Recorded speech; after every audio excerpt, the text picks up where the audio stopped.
Hello, Hariom, जय श्री कृष्णा। आप सभी लोगों का अपने यूट्यूब परिवार के ऊपर बहुत बहुत स्वागत है।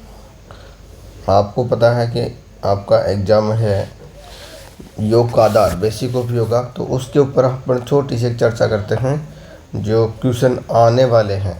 ठीक है, अगर आप अपने यूट्यूब परिवार के ऊपर नए हैं तो कृपया चैनल को सब्सक्राइब करें, बेल आइकन को दबाएं, कमेंट करें।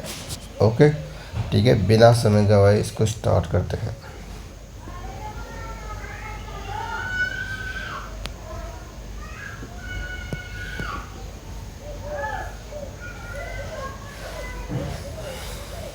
जो ये आपके सामने दे रखा है, ये वाला, ये बस योगा को बढ़ाने चढ़ाने की बात है। ठीक है, हाँ,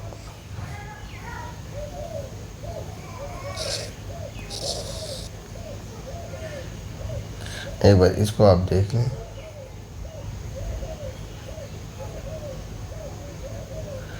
ठीक है, सिंपल सिंपल से स्टार्ट करते हैं, पर योग को स्टार्ट करते हैं। तो सबसे पहले योग को स्टार्ट जब भी करते हैं तो योग किसे कहा जाता है, सबसे पहले यही निकल के सामने आता है, भाई योग किसे कहते हैं। तो योग है जो युज धातु से बना है। युज, सॉरी, योग है जो युज धातु से बना है।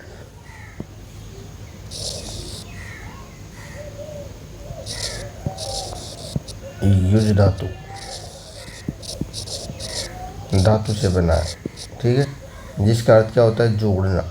योग, जोड़ना, जिसका अर्थ क्या होता है, जोड़ना। किसको जोड़ना, आत्मा से परमात्मा को जोड़ना, से परमात्मा को जोड़ना।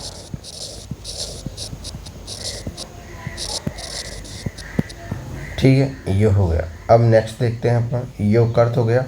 योग किसे कहते हैं, योग युज धातु से बना है, जिसका शाब्दिक अर्थ होता है जोड़ना और आत्मा से परमात्मा को जोड़ना। अब जब आत्मा परमात्मा से कब विलीन होगी, ठीक है, जब अपने चित्त की वृत्तियाँ शांत होंगी।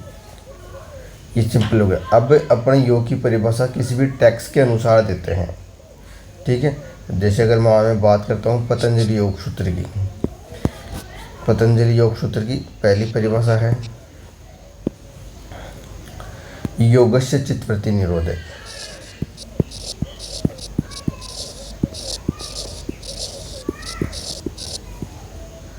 योगस्य चित्तवृत्ति निरोध है।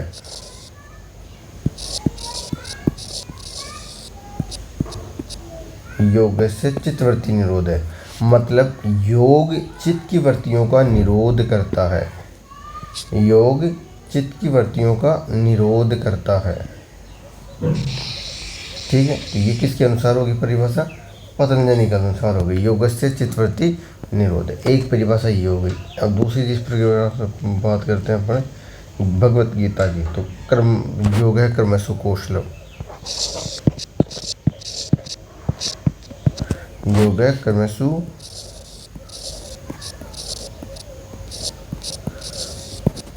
कौशलम।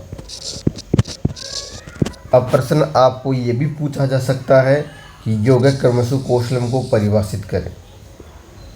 ठीक है, प्रश्न ये भी आ सकता है आप लोगों के सामने, योग कर्मसु कौशलम को परिभाषित करें। तो इसमें भगवत गीता का दूसरे अध्याय का 48वां श्लोक है, तो आपको देख लेना है इस बार। योग कर्मसु कौशलम, ये भगवत गीता ही है। अपने कार्य में कुशलता लाना ही योग कहलाता है। किसी भी कार्य के अंदर, जिस प्रकार कोई भी आप कार्य करते हो, कोई भी चीज़ करते हो, तो उसमें कुशलता लाना, पूर्णता लाना ही योग कहलाता है। दूसरी परिभाषा में देना चाहूँ तो समत्व योग उच्यते। समत्व योग उच्यते। ठीक है, यह है समत्व योग उच्यते, मतलब इसमें क्या होता है, समान भाव रखना, समान स्थिति में रहना। ठीक है, अगर आपको हानि होती है तो आपको ज़्यादा दुखी नहीं होना, आपको लाभ होता है तो ज़्यादा खुशी नहीं होना। ठीक है, समत्व योग से होते अपना भाव समाप्त रहना। कई बार क्या होता है, अगर दुख का पहाड़ टूट पड़ जाता है तो मान लो गई, और खुशी होती है तो कई बार हार्ट अटैक कई लोगों ने सुना है, देखा है। ठीक है, तो अपने को समान भाव में ही रहना है। ठीक है, तो ये आपकी योग की मैं 3 परिभाषा बता दिया हूँ, समझ रहे हो। पतंजलि की होएगी योगा चित्तवृत्ति निरोध है, योग चित्तवृत्ति निरोध है। दूसरी होगी चित्त की वृत्तियों का निरोध करना ही योग कहलाता है। दूसरी होगी योग कर्म सुकौशलम, अपने कार्य में कुशलता लाना ही योग कहलाता है। समत्व योग उच्चते, समान भाव में रहना ही योग कहलाता है। तो ये 2 प्रश्न मैंने जो करवाए हैं आपको, तो ये आपको बड़ा प्रश्न देखने को भी मिल सकता है। कौन सा? ये वाला। तो आप इस हिंदी अनुवाद को ही आप बड़ा क्वेश्चन कर सकते हैं। ठीक है, अब अपना आगे चलते हैं, और भी जो मुख्य मुख्य हैं मैं आपको बताता चलूँगा।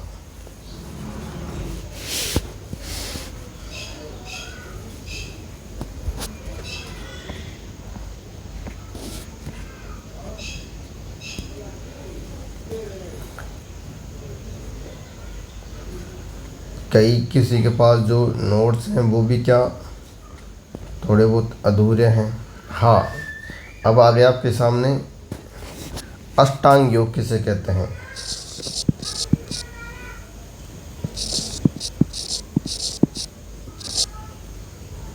अष्टांग योग किसे कहते हैं, समझ रहे होंगे आप अष्टांग योग किसे कहते हैं। हाँ, अष्टांग योग महर्षि पतंजलि ने एक बुक लिखी थी।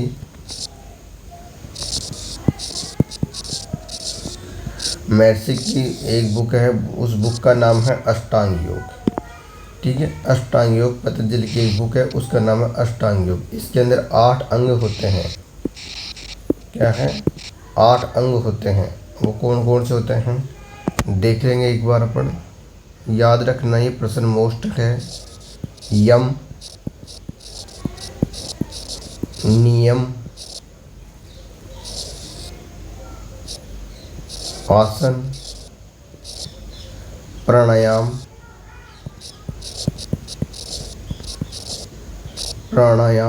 यम नियम आसन प्राणायाम प्रत्याहार धारणा ध्यान समाधि।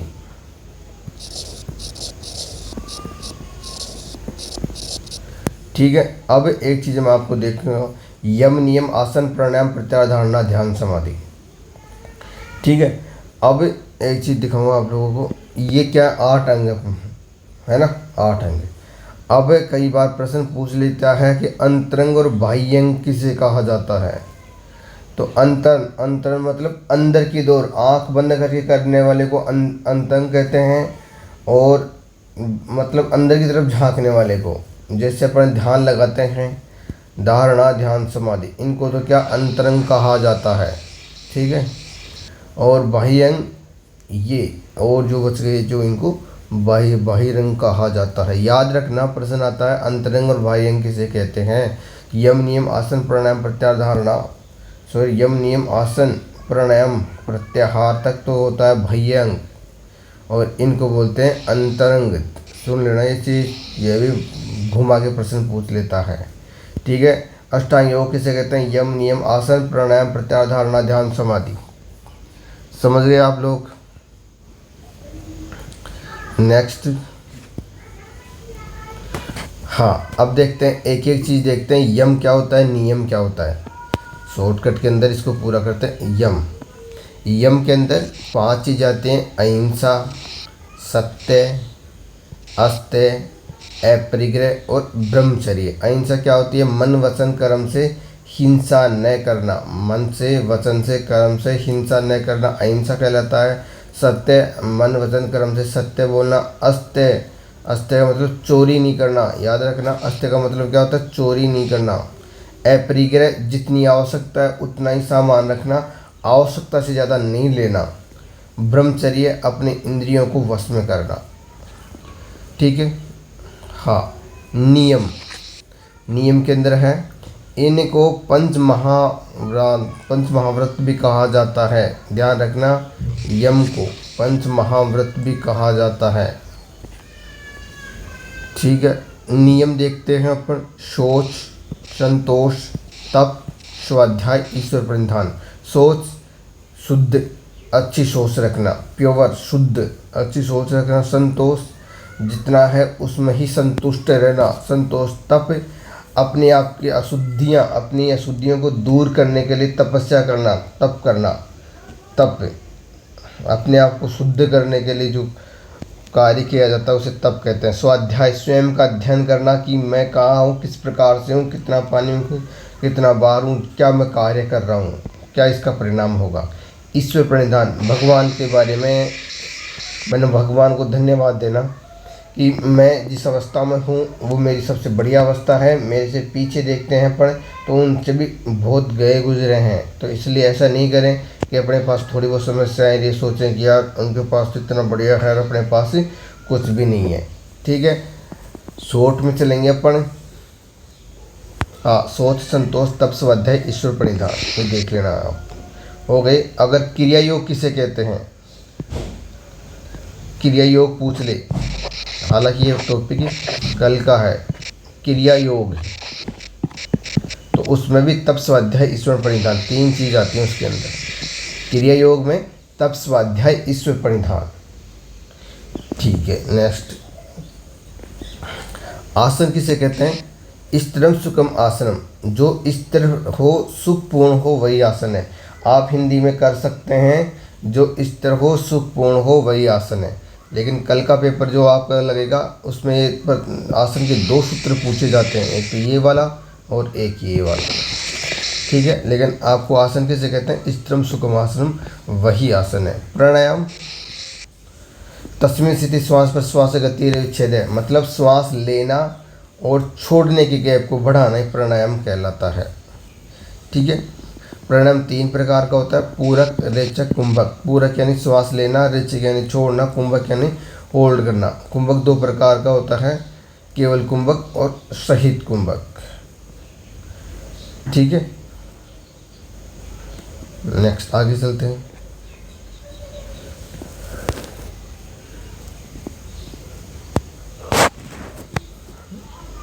ये रहा वो अभी मैंने बोला था जो, इसका अर्थ देख लेना। श्वास प्रश्वास में जो भी विच्छेद है आए वही प्राणायाम कहलाता है। ठीक है, नेक्स्ट चलते हैं अपन।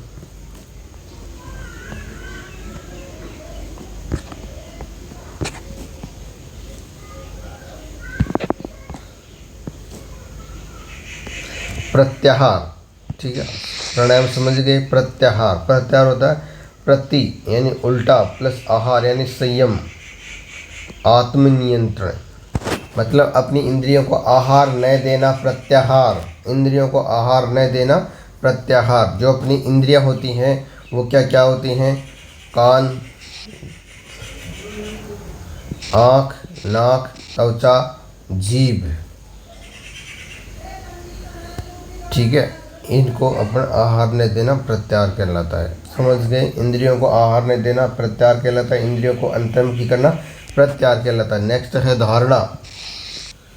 धारणा, धारणा क्या है, किसी भी एक केंद्र पर ध्यान लगाना, किसी भी एक स्थान के ऊपर केंद्र, सेंटर, फोकस करना ही धारणा कहलाता है।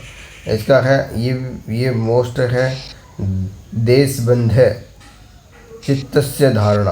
देशबंध है चित्तस्य धारणा, अपने चित्त को एक स्थान के ऊपर रोकना ही धारणा कहलाती है।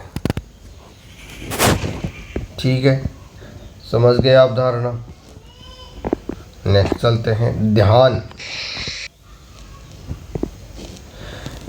एक विचार एक विषय, मतलब आपको एक ही विचार है और एक ही विषय है। और धारणा के अंदर क्या होता है, एक विषय होता है और विचार बहुत ज़्यादा होता है। यहाँ विषय विचार एक ही है।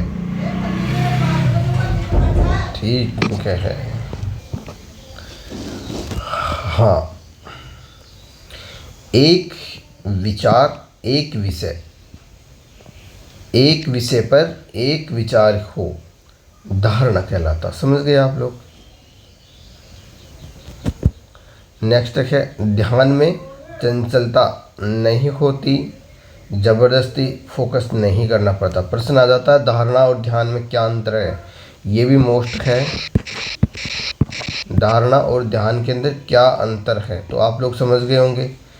धारणा किसे कहते हैं, एक विषय अनेक विचार। समझ गए, मतलब सब्जेक्ट एक है, ऑब्जेक्ट अनेक है। एक विषय और यहाँ से अनेक विचार आ रहे हैं। ठीक है, ये भी कर लें, वो कर लें, एक विषय अनेक विचार। और ध्यान क्या होता है, एक विषय एक ही विचार। ठीक है। दूसरा है इसमें धारणा में जाने के लिए अपने को प्रयास करना पड़ता है, और इसमें प्रयासहीन होता है, ऑटोमेटिक अपन ध्यान में चले जाते हैं। नेक्स्ट है ध्यान, इसमें ध्यान रखना पड़ता है, और इसके अंदर ध्यानहीन होता है। ध्यान में जाने के लिए ध्यान नहीं रखना पड़ता। ठीक है। धारणा के अंदर लगाई जाती है, धारणा फोकस बार बार किया जाता है, लगाया जाता है धारणा लगाई जाती है, बार बार फोकस किया जाता है, और ये अपने आप ही लग जाता है। ठीक है। तो ये 3-4 टॉपिक हैं, आप आराम से कर देना है धारणा और ध्यान के अंदर। और मुझे लगता है कि आप लोगों को ये भी आराम से धारणा और ध्यान आराम से समझ में आ गए होंगे। नहीं समझ में आया, वापस बता देता हूँ। धारणा क्या होती है, एक विचार होता है। विचार तो क्या होते हैं, अनेक होते हैं। ठीक है। और सब्जेक्ट, विचार तो अनेक होते हैं, और जो सामने मूर्ति होती है वो एक होती है। मतलब सब्जेक्ट एक होता है, विषय क्या होता है, एक होता है। ठीक है, एक। उसे क्या कहते हैं, इसे कहते हैं धारणा। और जहाँ सब्जेक्ट और ऑब्जेक्ट, विषय वस्तु एक ही हो, उसे कहते हैं ध्यान। ठीक है, अपन आगे चलते हैं। समाधि, समाधि मतलब चित्त की वृत्तियों का निरोध करना, बियॉन्ड अवस्था में जाना ही समाधि कहलाता है। जिसमें किसी प्रकार का भान नहीं रहता, उसे ही हम समाधि कहते हैं। कोई भावना, मतलब भावनाओं भी नहीं रहे। ठीक है, आत्मा से परमात्मा का मिलन ही समाधि कहलाता है।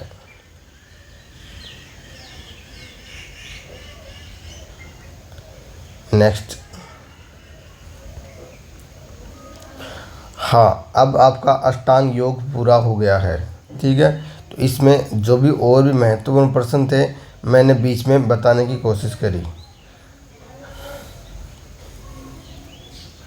ये थोड़ा सा महत्वपूर्ण है, आप पढ़ लें इसको।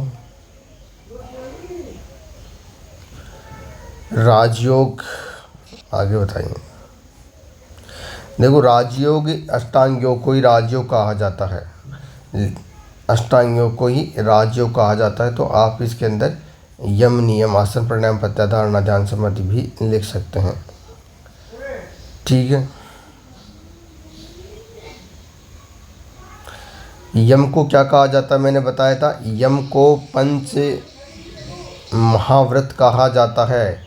ये प्रश्न पूछा जा सकता है, यम को पंच महाव्रत कहा जाता है। ठीक है, नेक्स्ट चलते हैं। कर्म योग, सम की स्थिति में रहना ही कर्म हो योग है। मतलब सम स्थिति में रहना ही कर्म योग नहीं है। ना तो घमंड करना है और ना ही ऐसे भाव रखना है, सम की स्थिति में। इसमें यह भी देखा गया है कि अपने को कर्म करना है, फल की इच्छा नहीं करनी है। समता का जो भाव है वही कर्म योग है।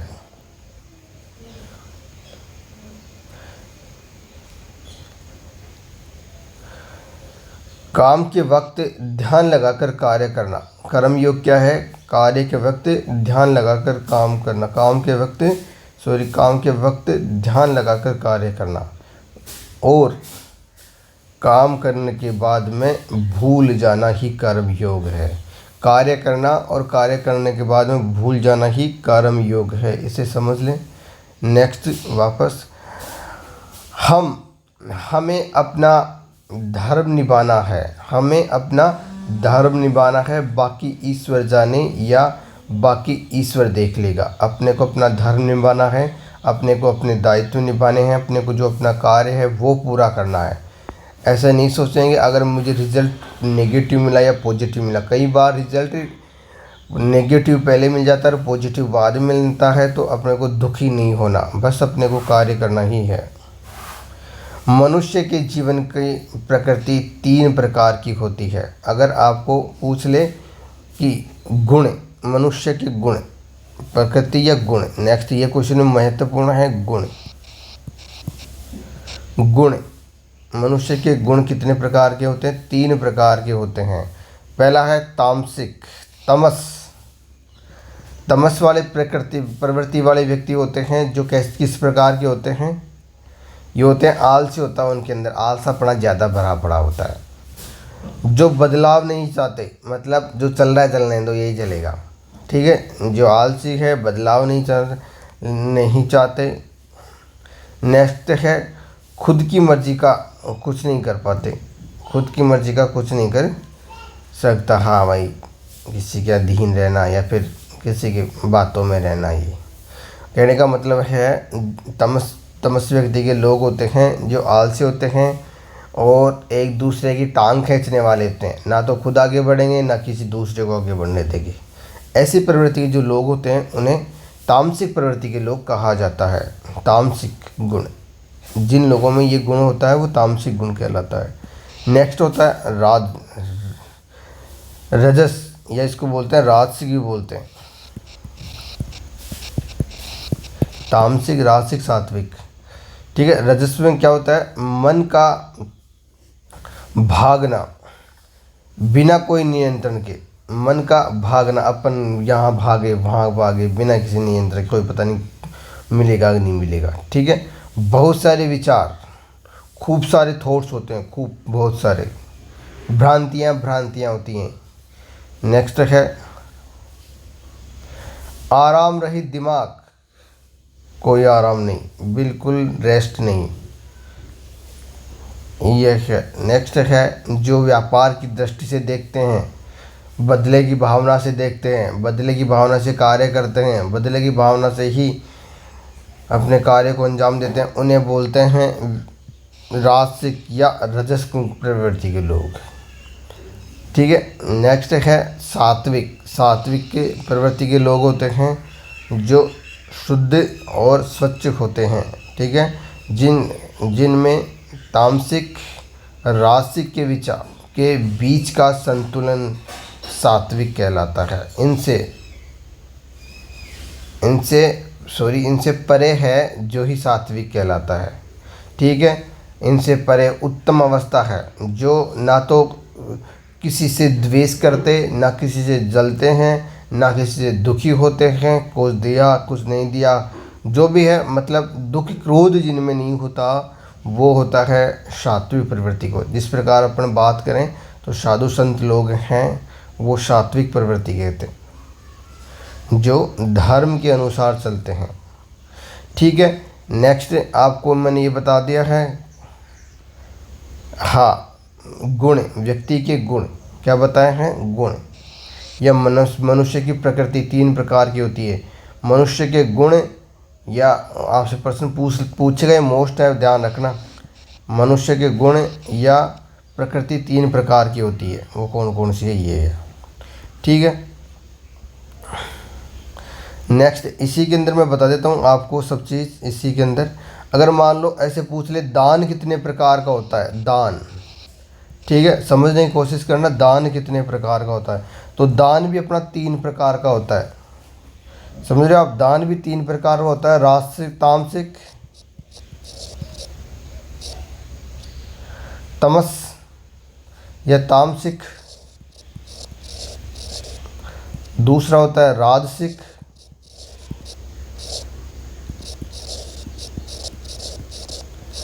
और सात्विक।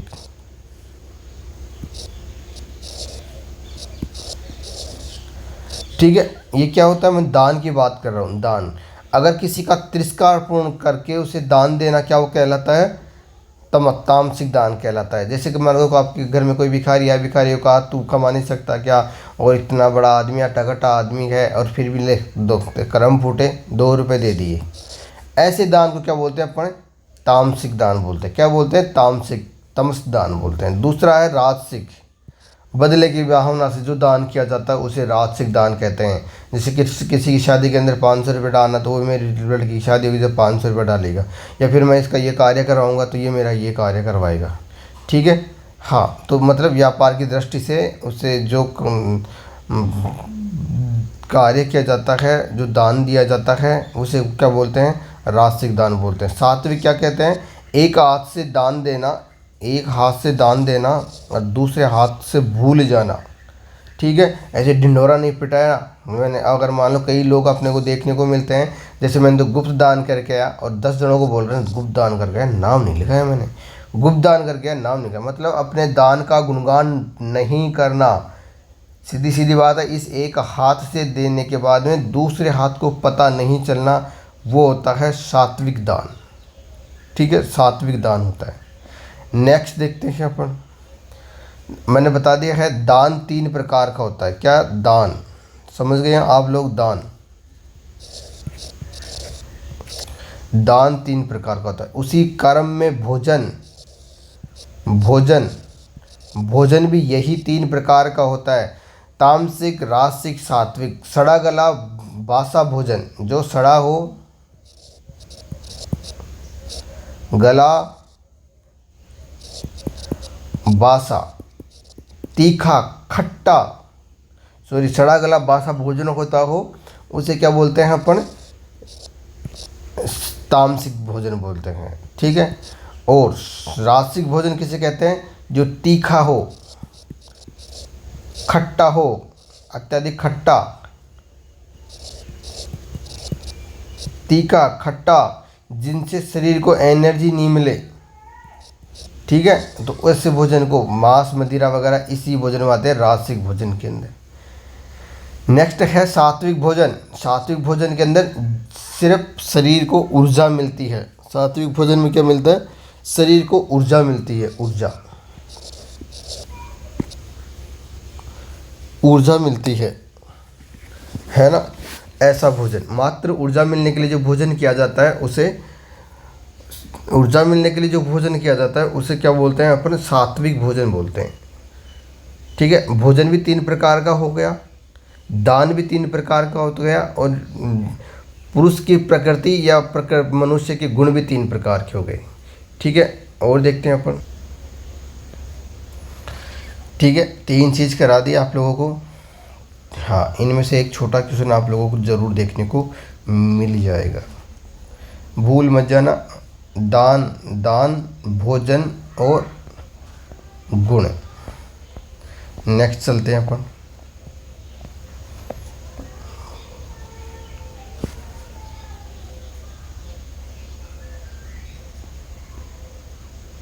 ये क्वेश्चन वेरी इंपॉर्टेंट क्वेश्चन है, आप इसको भगवत गीता में अपने हिसाब से पढ़ने की कोशिश करें। समझ रहे हैं, ये क्वेश्चन वेरी इंपॉर्टेंट क्वेश्चन है। कर्म, अकर्म, विकर्म।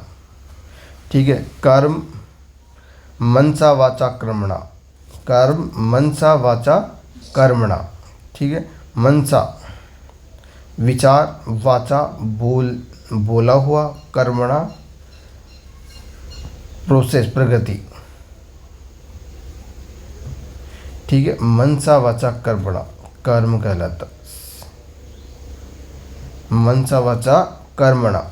मन, समझ रहे हैं आप लोग, मनसा यानी विचार, बोला हुआ, और प्रगति से कर्म करना, प्रोसेस से कर्म करना, विचार करना, बोलना और उसको अंजाम देना, प्रोसेस में लाना ही कर्म करता है। कार्य को करना ही कर्म कहलाता है, कार्य को करना ही कर्म कहलाता है। किसी भी कार्य को कुशलता पूर्वक करना ही कर्म कहलाता है, किसी भी कार्य को कुशलता पूर्वक करना ही कर्म कहलाता है। कार्य में चित्त को लगाकर, कार्य में चित्त को लगाना बिना किसी उम्मीद के कर्म कहलाता है।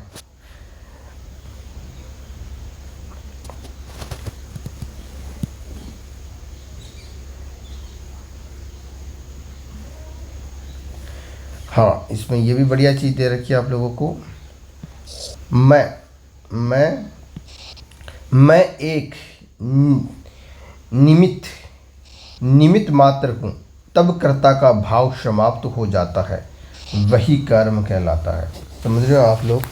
मैं एक निमित्त मात्र हूँ, तब कर्ता का भाव समाप्त हो जाता है, वही कर्म कहलाता है। ठीक है, आप समझ गए आप लोग कर्म किसे कहते हैं। नेक्स्ट चलते हैं आगे। अकर्म क्या होता है? प्रश्न कई बार अकर्म में भी पूछ लेता है। अकर्म अर्थात अकर्म का क्या मतलब है? अर्थात कर्तापन को छोड़ देना अकर्म कहलाता है। कर्तापन को छोड़ देना अकर्म कहलाता है। कार्य को करते हुए कार्य को न करना, मतलब मैंने किया है, उस भाव को छोड़ देना अकर्म कहलाता है। जिसमें अशांति ना हो, शांत हो। कई बार कोई बढ़िया कार्य करता था तो वो चारों तरफ फुला फुला घूमता रहता है, ऐसा भाव नहीं होना चाहिए, बस शांत बैठा हो। नेक्स्ट है कर्ता भाव न हो, अहम भाव न हो, बिना इच्छा के काम करना, ये क्या है? अकर्म के लक्षण है, अकर्म है।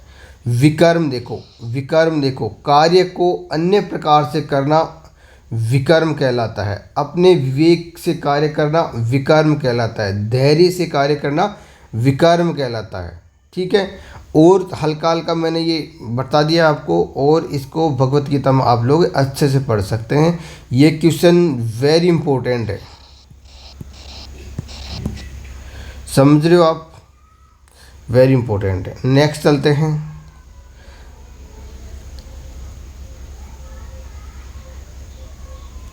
ये सट क्रिया है जो आपको चौथे पेपर में पूछी जा सकती है। ठीक है,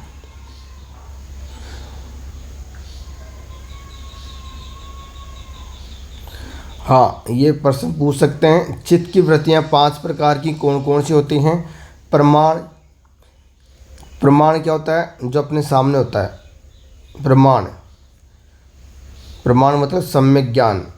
प्रमाण विप्राय मिथ्या ज्ञान, झूठा ज्ञान।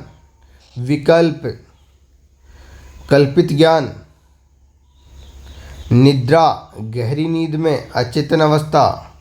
स्मृति अनुभव का भान। ठीक है, किसी भी व्यक्ति विशेष को अपने अनेक विचार।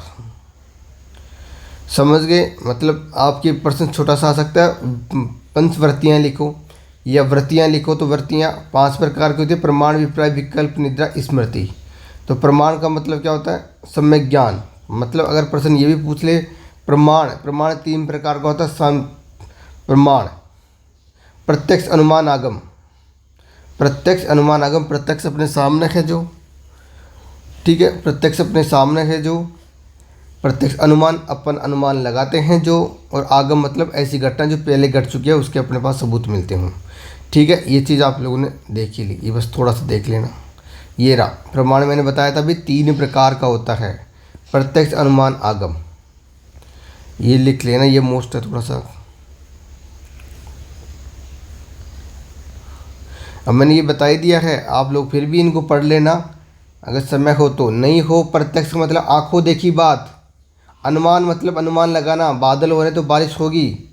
आगम मतलब पहले कोई घटना घटी है, जैसे रामायण घटी चुके हैं, उसके पास अपने पास सबूत मिलते हैं, साक्ष्य मिलते हैं, वो आगम होता है शॉर्ट में। ठीक है, नेक्स्ट चलते हैं अपन आगे।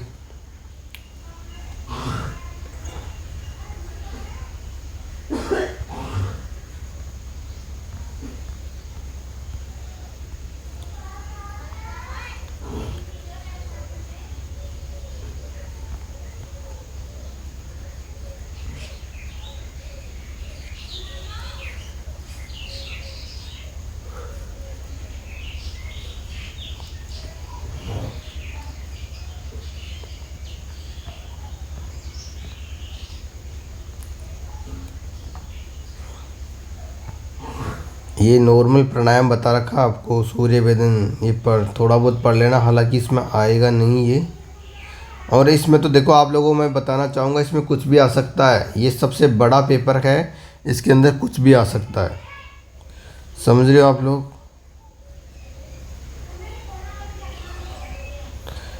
8 से 10 बुक चलती हैं इसके अंदर, तो कुछ भी आ सकता है आप लोग इसके अंदर।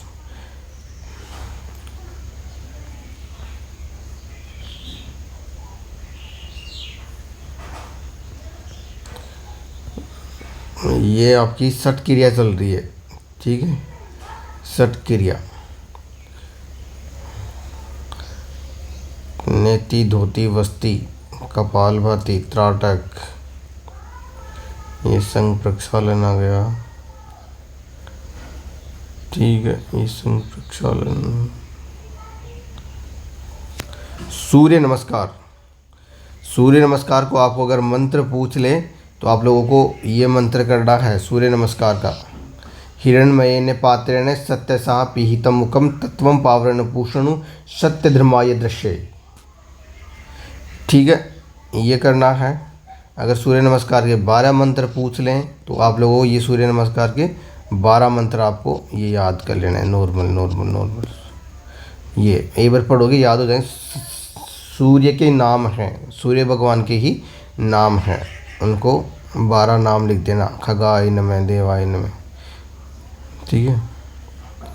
एक बार मैं चर्चा कर देता हूँ, क्या आप लोग कहीं याद रहेगा। मित्राय नमः, रविये नमः, सूर्याय नमः, भानवे नमः, ठीक है। ओम खगाय नमः, ओम पूष्णे नमः, हिरण्यगर्भाय नमः, मरीचे नमः, आदित्याय नमः, सवित्रे नमः, अकारणे नमः, भास्कराय नमः। ये हो गई, ठीक है। मैं प्रयास कर रहा हूँ जल्दी जल्दी कराने का, लेकिन जो मैंने कराया है इसको आप ध्यान रखें, वो सारा का सारा मोस्ट है। जो ऐसा मुझे नहीं लग रहा, जो मुझे नहीं लग रहा उसको मैंने कराया ही नहीं है। तो ये जो मुझे लग रहा है वो सारा का सारा मोस्ट है। तो आप लोग थोड़ा सा लिख लें या फिर इन चीज़ों को याद कर लें, पॉइंट ज़रूर याद कर लें इनके,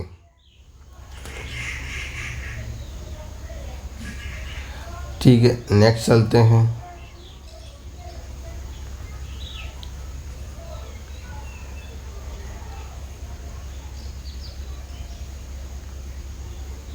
योग की धारा, योग की धारा 4 होती हैं, राजयोग, कर्म योग, भक्ति योग और ज्ञान योग, ठीक है। राजयोग किसे कहते हैं? मन की शांति के लिए या इच्छा शक्ति को प्रबल करने के लिए, वो क्या कहलाता है? राजयोग कहलाया जाता है। मन की शांति के लिए या इच्छा शक्ति प्रबल करने के लिए राजयोग किया जाता है, या इच्छा शक्ति को तामसिक होती है अपनी इच्छा शक्ति कमज़ोर होती है, विलुप्त होती है, खराब होती है, उसको प्रबल करने के लिए राजयोग। कर्म योग क्रिया शक्ति को कुशलता के गुण ग्रहण करना ही कर्म योग कहलाता है। ज्ञान योग ज्ञान की शक्ति को बढ़ाना ही ज्ञान योग कहलाता है। भक्ति योग भक्ति का मतलब भावनाओं का संवर्धन करना ही भक्ति योग कहलाता है, ठीक है। आप लोग इनके बारे में बढ़ा चढ़ा के लिख सकते हैं। अब आपका ये भी मोस्ट है, भक्ति योग, ठीक है। भक्ति योग, तो भक्ति अगर प्रश्न आ जाए, भगत के 4 प्रकार लिखें, भगत के 4 प्रकार लिखें, तो भिखारी, जिज्ञासु, अर्थार्थी, ज्ञानी, ठीक है। ये अब भगत के 4 प्रकार होता है। भिखारी क्या होता है? याचक। जिज्ञासु क्या होता है? इच्छा, जानने की इच्छा रखना। अर्थार्थी क्या होता है? अपनी इच्छा पूरी करने के लिए कार्य करना या प्रयास करना, ठीक है। और ज्ञानी भूख शांत करने के लिए 100 रुपये का प्रसाद चढ़ाकर 1000 रुपये को डिमोनाइज करना, मतलब 100 के माध्यम से 1000 प्राप्त कर ज्ञानी, ठीक है। आप तो ये याद रखें, ज़्यादा नहीं बैठे तो ये ज़रूर याद रखें, ठीक है। भगत के प्रकार सुन लेना, ये क्या है? भगत के प्रकार हैं। भगत मोस्ट है, भगत के प्रकार। आगे चलते हैं।